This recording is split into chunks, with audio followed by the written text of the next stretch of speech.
ఊర్లలో ఎలా ఉంటదంటే, మనం ఏం జేసినా గూడా కొంచెం అందరూ గమనించేటట్టుగా ఉంటాయి ఊర్లు.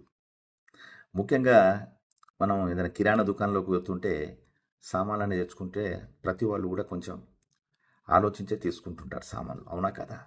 మా మిత్రుడు గూడా అట్లా అదే విధంగా జెమినీ టీ అని కొంటే దాంతో కప్పు ఫ్రీ. తర్వాత పెప్సోడెంట్ టూత్ పేస్ట్ కొంటే దాంతోటి ఒక బ్రష్ ఫ్రీ. తర్వాత డిటర్జెంట్ పౌడర్ ఉంటుంది చూసారా, అది కొంటే దాంతోటి వాళ్ళు ఒక స్పూన్ ఫ్రీ అని, లేకపోతే ఈ బట్టలు ఉతికే బ్రష్ ఫ్రీ అని, ఇలా రకరకాలుగా వాడు ఐటమ్స్ చాలా తెలివిగా తీసుకొని వచ్చేవాడు. అదే సమయంలో అక్కడ కుకింగ్ ఆయిల్ కూడా వచ్చింది. కుకింగ్ ఆయిల్ కూడా తీసుకొని వస్తే దాని మీద రాసున్నది కొలెస్ట్రాల్ ఫ్రీ అని చెప్పేసి.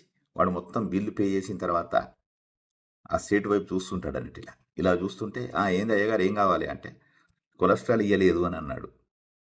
ఇక అక్కడ ఆ రోజు నుంచి ఇప్పటి వరకు నవ్వుతూనే ఉన్నాం మేమంతా.